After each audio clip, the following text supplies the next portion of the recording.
नमस्ते साथियों। Wisdom with Balram के इस खास सेशन में आपका स्वागत है। अगर आप एसएससी या रेलवे जैसी प्रतियोगी परीक्षाओं की तैयारी कर रहे हैं, तो आज का ये विषय आपके लिए बेहद महत्वपूर्ण है। आज हम इतिहास के एक बेहद शक्तिशाली और सख्त शासक के बारे में बात करेंगे। आज की हमारी मध्यकालीन इतिहास की कक्षा 8 का विषय है अलाउद्दीन खिलजी। और यहाँ हमें इतिहास को केवल रटना नहीं है, बल्कि एक कहानी की तरह विजुलाइज करना है। आइए दोस्तों, सबसे पहले अलाउद्दीन खिलजी के व्यक्तिगत जीवन के बारे में जानते हैं। खिलजी वंश के इस महत्वपूर्ण शासक का जन्म 1266 ईस्वी में हुआ था। इसके पिता का नाम शिहाबुद्दीन मसूद था। क्या आप जानते हैं कि अलाउद्दीन का बचपन का नाम क्या था? इसका बचपन का नाम था अली गुरशास्प। इसे इतिहास में कई भारी भरकम उपाधियों से जाना जाता है। खुद को महान दिखाने के लिए इसे सिकंदर द्वितीय यानी सिकंदर ए सानी कहा जाता था।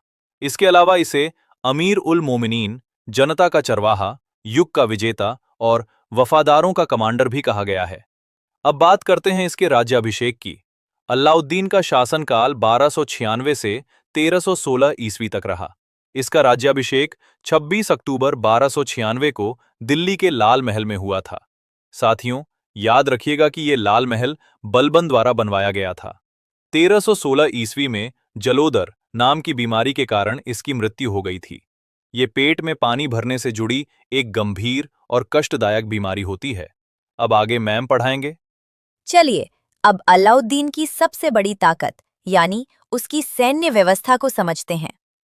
अलाउद्दीन दिल्ली का पहला ऐसा सुल्तान था जिसने एक स्थायी सेना बनाई और सैनिकों को नकद वेतन देना शुरू किया।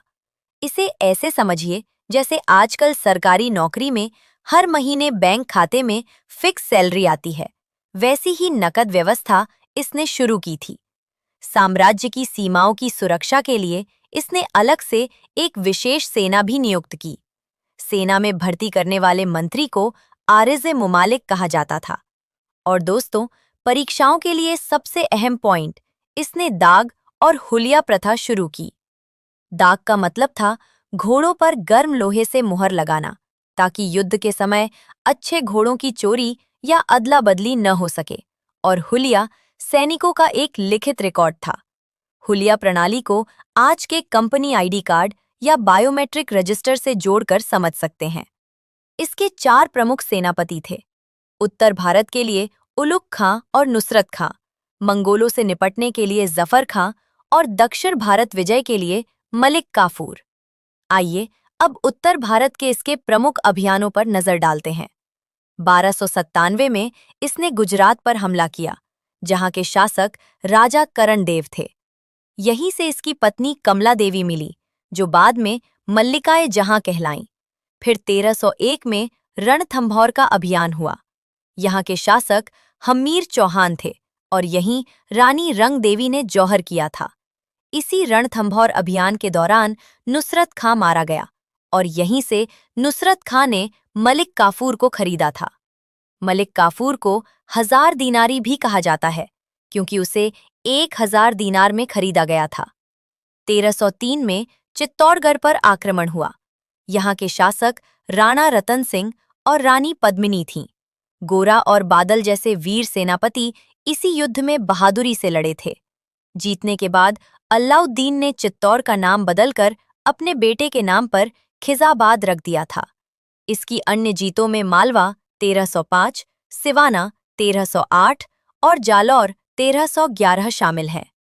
दक्षिण भारत के विजय अभियानों की बात करें तो इसका पूरा नेतृत्व उसी 1000 दीनारी यानी मलिक काफूर ने किया था।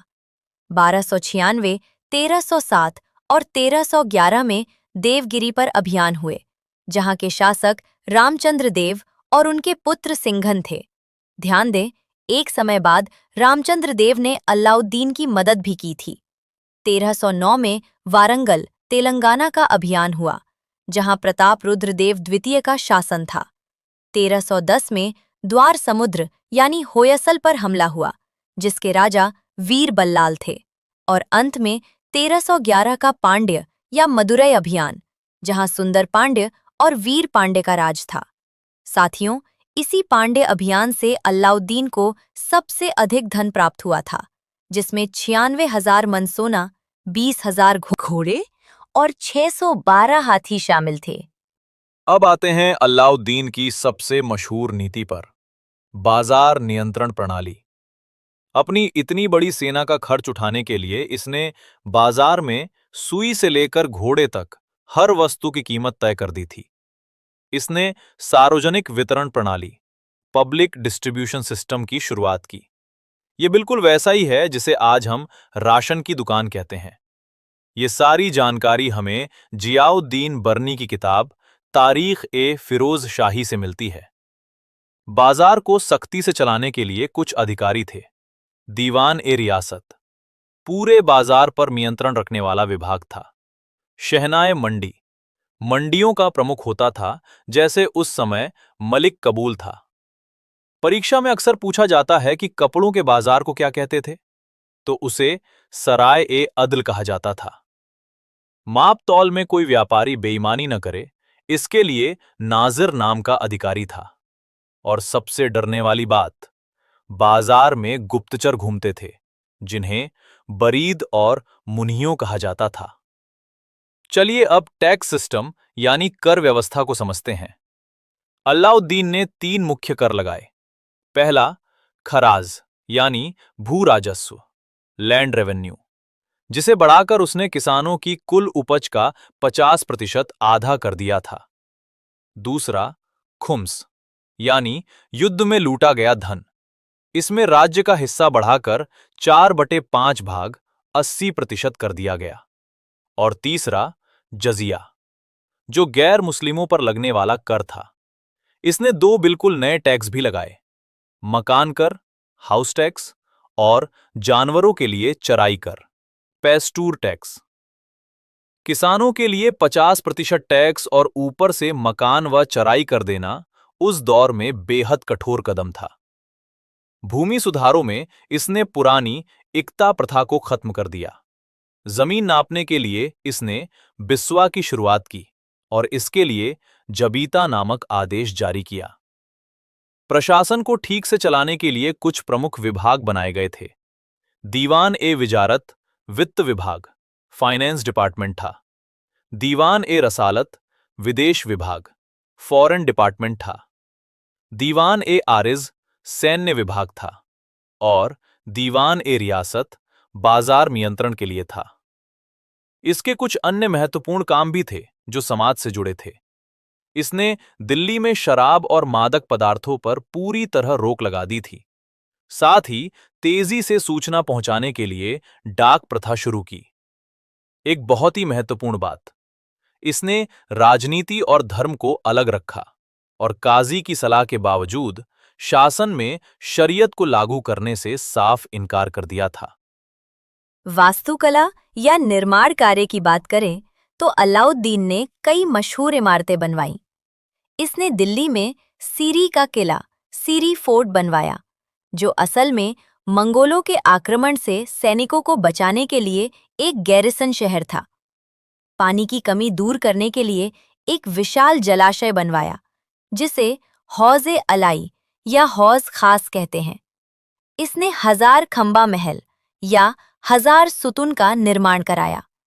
और सबसे प्रसिद्ध कुव्वतुल इस्लाम मस्जिद के दक्षिणी द्वार के रूप में इसने अलाई दरवाजा बनवाया। यहाँ एक सवाल फंसाता है, जमैयत खाना मस्जिद। याद रखिएगा, इसका निर्माण अलाउद्दीन ने नहीं बल्कि उसके पुत्र खिज्र खां ने करवाया था। आइए दोस्तों, अब परीक्षा की दृष्टि से एक क्विक रिवीजन कर लेते हैं, है ना सर? जी बिल्कुल। सवाल, बाजार नियंत्रण के लिए नियुक्त खुफिया अधिकारी क्या कहलाते थे? उत्तर, बरीद और मुन्हियान। सवाल, अलाउद्दीन द्वारा लगाया गया खराज कर किसान की उपज का कितना था? उत्तर, 50%। सवाल, देवगिरी के विरुद्ध युद्ध में सेना का नेतृत्व किस गुलाम सेनापति ने किया? उत्तर, मलिक काफूर। सवाल, अलाउद्दीन के शासनकाल में कपड़ा बाजार को क्या कहा जाता था? उत्तर, सराय अदल। सवाल, दाग और हुलिया प्रथा किसने शुरू की? उत्तर, अलाउद्दीन खिलजी। कुछ और महत्वपूर्ण प्रश्न देखते हैं। सवाल, राजस्थान पर अलाउद्दीन के आक्रमणों का सही कालानुक्रम क्या है? उत्तर: पहले रणथंभौर 1301, फिर चित्तौड़ 1303 और फिर जालौर 1311। सवाल: सिरी नामक एक नए गैरिसन शहर का निर्माण किसके लिए किया गया था? उत्तर: सैनिकों के लिए। सवाल: साम्राज्य की सीमाओं की सुरक्षा हेतु विशेष सेना किसने नियुक्त की? उत्तर: अलाउद्दीन खिलजी। सवाल: प्रसिद्ध कविता हश्त-बिहिशत लिखने वाले दरबारी कवि कौन थे? उत्तर: अमीर खुसरो। सवाल: अलाउद्दीन की मृत्यु के बाद बढ़ती कीमतों का उल्लेख किस इतिहासकार ने किया? उत्तर: शेख मुबारक। दोस्तों, जाते जाते मशहूर किताब एटॉमिक हैबिट्स की एक शानदार लाइन याद रखिएगा। आपके लक्ष्य आपको सफल नहीं बनाते, बल्कि आपका रोजमर्रा का सिस्टम और आपकी आदतें आपको सफल बनाती हैं। इसलिए अपनी पढ़ाई का एक बेहतरीन सिस्टम बनाइए और डटे रहिए। अगर आपको ये क्लास अच्छी लगी हो तो चैनल को सब्सक्राइब जरूर करें। मिलते हैं अगली क्लास में। तब तक के लिए धन्यवाद।